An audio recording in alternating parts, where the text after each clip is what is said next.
Broadcasting from the business capital of the world, this is the Podcast Business News Network.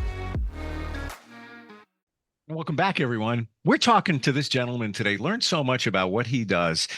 And it's not something that we usually talk about. Funerals. Not the happiest subject, but you know what? It is the reality in our lives. And he's the president and owner of Martin A. Gleason Funeral Homes. They're located in the New York metro area, right around the Queens area. And he's back with us. We're going to talk about identification of your loved ones. John Golden is here on the program. Hey, John, how you doing? Good. Good afternoon, Steve.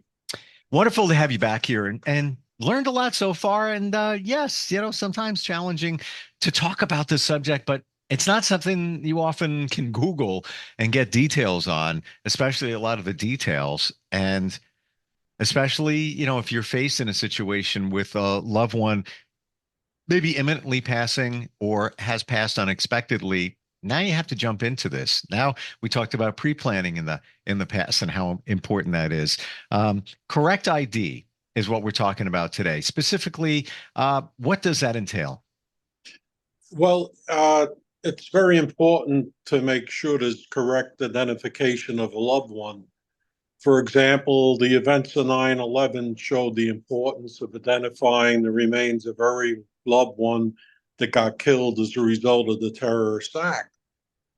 The medical examiner's office has worked extremely hard for years since 9/11 to assure the proper identification of all who got killed in 9/11 by terrorists.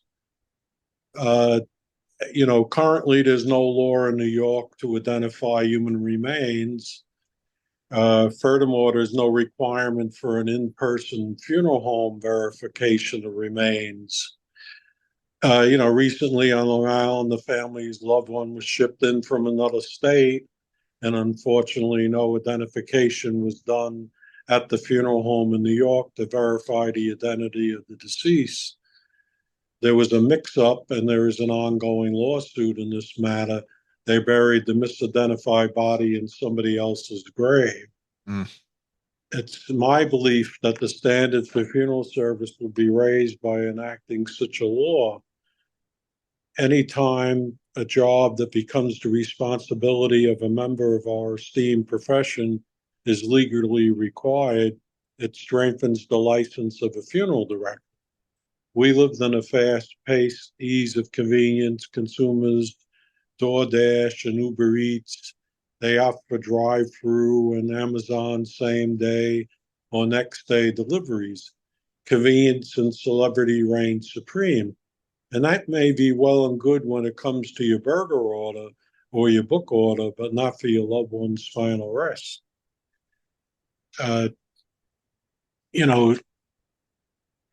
We always require the identification of anybody that is buried or cremated through our funeral home. And I remember one time we had a wake on and the family came out and they said, "That's not our loved one."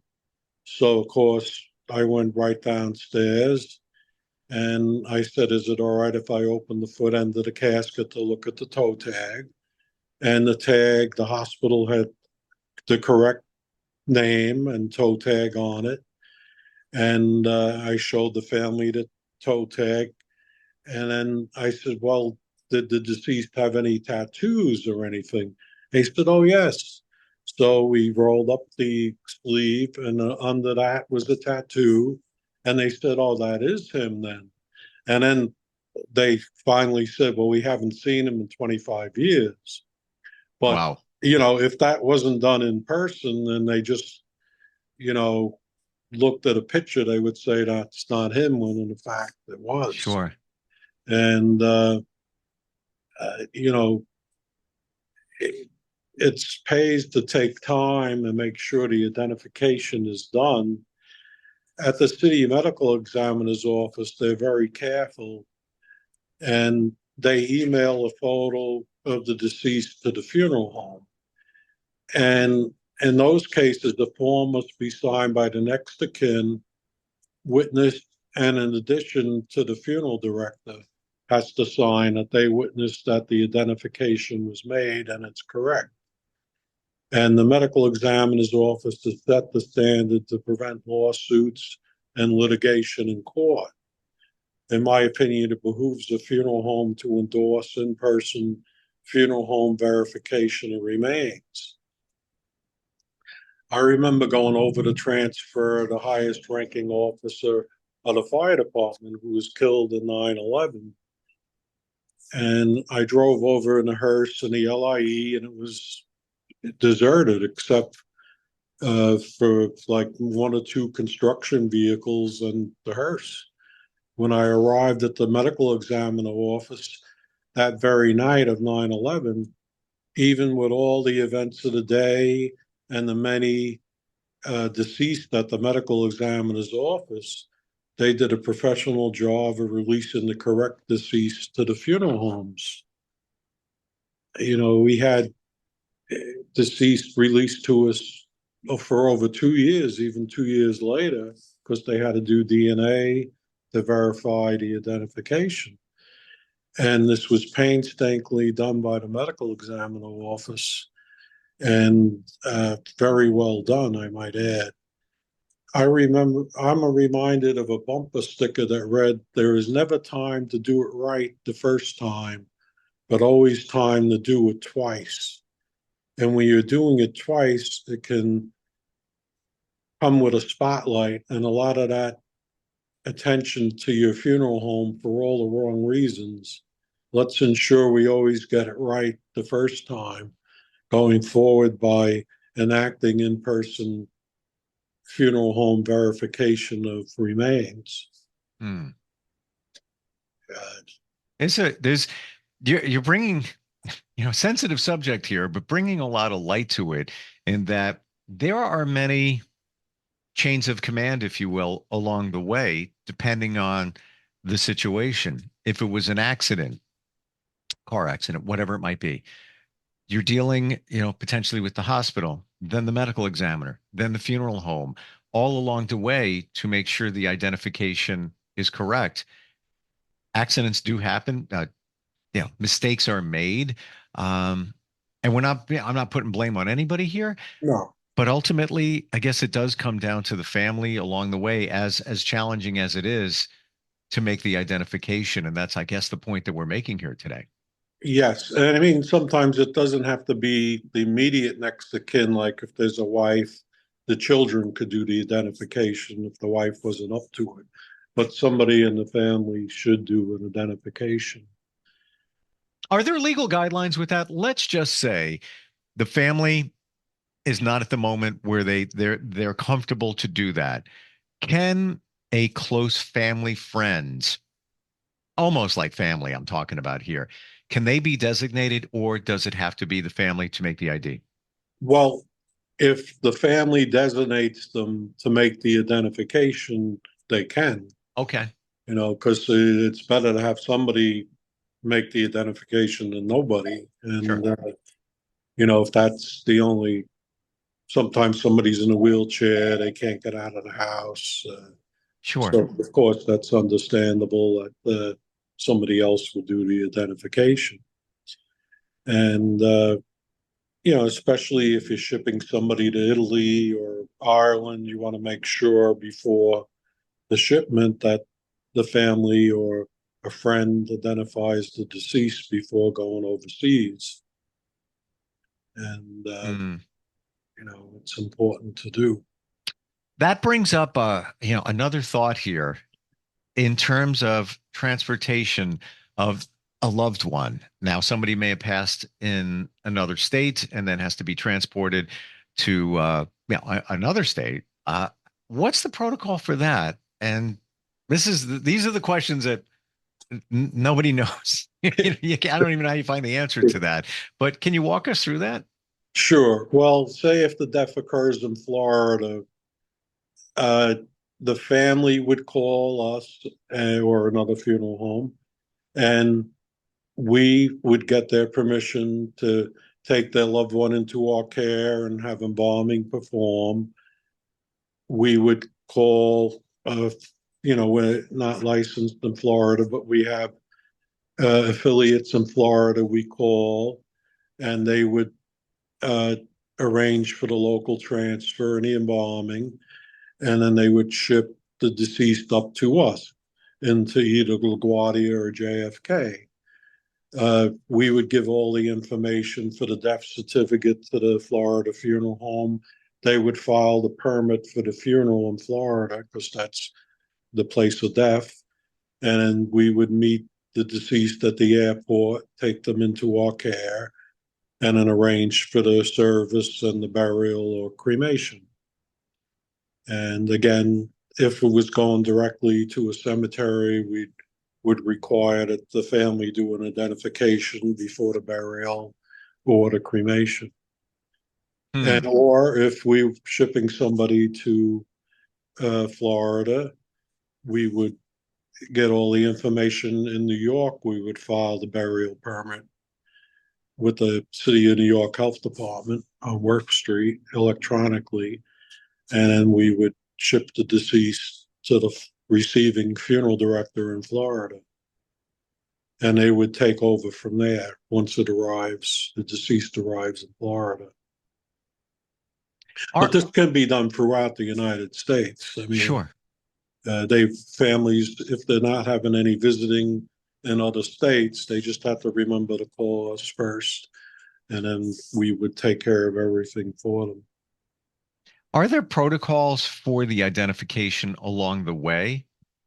Well, normally, a funeral home, like say if the death occurs in Florida, they more than likely would require somebody in the family to identify the deceased before being shipped to New York.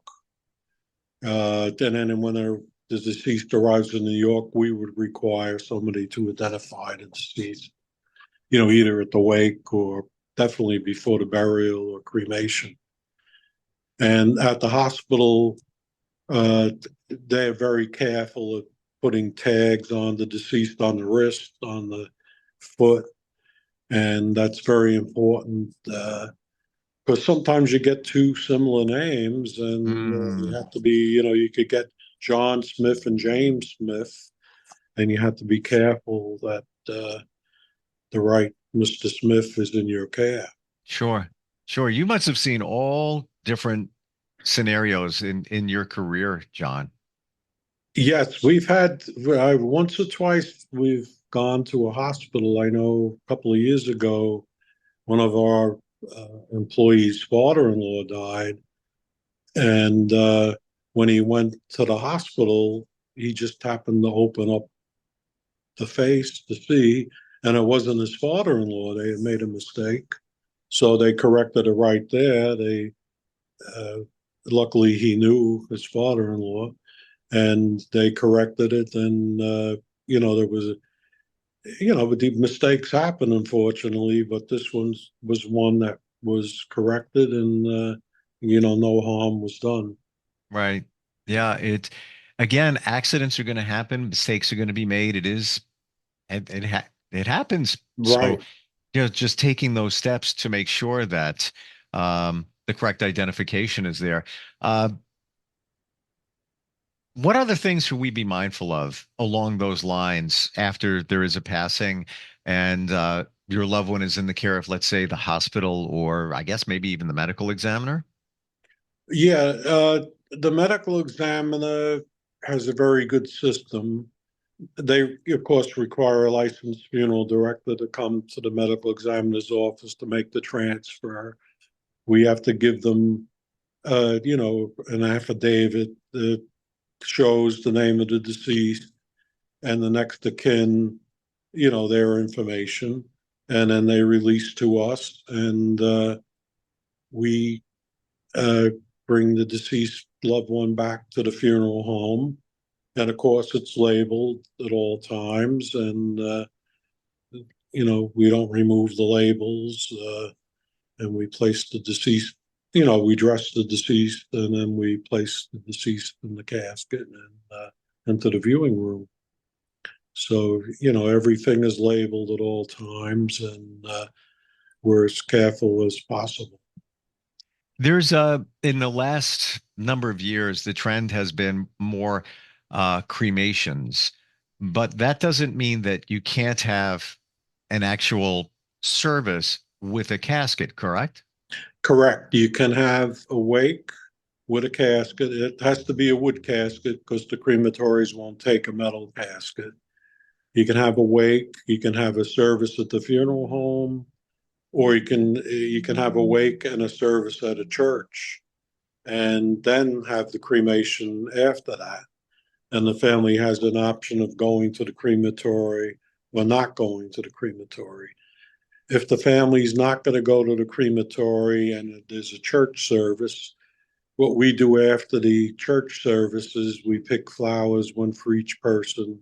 We open the back door of the hearse, and after the mass, instead of going to the cemetery, they place the flower in the hearse with their loved one, and then we go ahead on our own to the crematory. Or if the family wants to follow us to the crematory, sometimes they hire a limousine to follow the hearse over to the crematory. They have a chapel at the crematory. The director or the priest or rabbi would say a few words. And then, if they want to witness the cremation, they can, or they could just leave after the chapel service. They What have do the option. what do you hear from people that gravitate toward cremation? There's all different reasons, but it's gotten more popular. Cost is maybe probably one of those. But what do you hear typically from people? Yeah, a lot of times we hear that that was the deceased wish to be cremated, and sometimes they don't have a grave, and you know, and they feel that the cremation is the way they want to have a funeral. And it's more and more accepted. Like years ago, a Catholic church didn't allow cremation, but now they do. And since then, it has increased cremation rates quite a bit. The Greek church still doesn't allow cremation. If you're going to have a church service, you have to have a burial. They still believe not in cremation. Uh, and there's quite a bit of, like, a veteran can be buried in the military cemetery. He gets the grave for no charge, the headstone, a concrete liner, and they save a spot for his spouse also. And it's all free of charge because of the service that he put in the military. And that even if that service person is cremated, the remains can be placed in the grave. Yes, it can be placed. They have graves in the ground, and they also have columbariums in the wall where they Hmm. can put the urn in the wall. Long Island National and Pine Lawn, or Calverton and out by Riverhead. Great point that you bring up that more faiths are okay with cremation now. I totally forgot about that. My mind is more of a yeah, in terms of cost, but that's now that has changed in recent years. That makes sense now. Why some more gravitate toward cremation. Yes, because years ago the Catholic Church said no, and no Catholic, well, hardly any Catholic would be cremated. But Sure. now it's, I would say, probably maybe 40-50% of Catholics get cremated now. And Hmm. yeah, And for that, there's you call upon all three locations of your funeral home call upon a crematory to yeah, take care of that. Is that correct? yeah. In other words, we would take the deceased to the crematory. There's two crematories in Queens. One is Fresh Pond Crematory in Middle Village, and one is All Souls Crematory in Astoria. And they very reliable, and because they have to be careful to give us the right cremains back, and Sure. they have their procedures, and it's the Fresh Pond's been in business over 100 years and has a very good reputation. And All Souls also has a reputation. And I believe a lot of people don't realize that with the cremains, if you will, that of course you can have an urn, but the cremated remains can also be given to loved ones in mementos. There's all different Right. types. Yes, there's jewelry now. There's keepsake jewelry. You could send cremains in space now. They have that, or in the reefs in the ocean. You know, they can bury them. They can take them home. Some urns them look like a clock, and you wouldn't even know it's an urn. You could put it on the mantle at home, and the only thing is the Catholic Church believes eventually all the cremains should be either buried in a grave or in a niche, you know, as a sacred. Gotcha. Yeah. Yeah, you have a challenging position there, John, because Yes. you've got your finger on the pulse of all different religions, all different regulations, legalities, all of that, and you have to blend that through all different people and emotion that you're dealing with the people that the loved ones that you work with. I give you much respect. I really, really do. Thank you. Thank you very much. Appreciate it. Yeah, there's a lot going on there. Yeah, we do our best to ease the burden for the families, and we believe in prearrangement because the comment we always get, it's a difficult time as it is, but prearrangement has made it a little less difficult. Sure, sure. And there's financial advantages to that as well, Yes, yeah. which we've talked about before. Right. But John, what are the three locations for the funeral homes? There's one in Flushing, 149th Place in Northern Boulevard, one in Bell Boulevard in Bayside, and there's one in 150th Street in Whitestone. And all of them have parking lots, which helps in Queens. It helps anywhere. Yeah, it does. Yeah. That's, you have people coming from out of town, and you want to accommodate them and make it as comfortable as possible. Final question here. I Sure. don't know if I ever asked you this, John. Mhm. How long have you been doing this? I've been licensed since 1979. I got my license in 1979. Yeah. Wow. I've been working, well, when I was in college, I got my BA in economics from York College. And when I started college in 1972, I was working part-time with a funeral home. So I really, since 1972, as a college freshman, I was working the door at night at a funeral home. Amazing. So, yeah. Wow. The number of families that you've helped support, the tears that you may have seen and help turn those tears around to some celebration positivity of somebody's life, all of that. Many props and much respect for what Thank you do. very much, Steve. Yeah. Thank They you. say that, we have a purpose in life. Yeah. It goes without saying, you found your purpose a long time ago. And for that, we thank you. If somebody wants to find you online, what's the best way? Gleason FH at AOL.com. Gotcha. Well, that's email. If somebody wants to find you, it's gleasonfuneral.com. Is that right? Gleason, the website is www.gleasonsfuneral.com, and the email is gleasonfh@aol.com. Gotcha. Yeah, and the website, there is an S there, gleasonsfuneral.com. You said it. I'm bringing it back up again. Okay, sure. Thank you. Thank you. Thanks for being here today. Really appreciate it.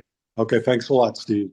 Are you looking for even more of the podcasts and hosts that you love? The Podcast Business News Network is proud to announce that you now have even more ways to listen live. Check out the MyTuner Radio, online radio box, and Simple Radio apps on iOS and Android, or find us online. Search for Business News Network on mytuner-radio.com, or search Podcast Business News Network on streama.com and onlineradiobox.com/US. Take your podcast on the go and don't miss a minute of the action.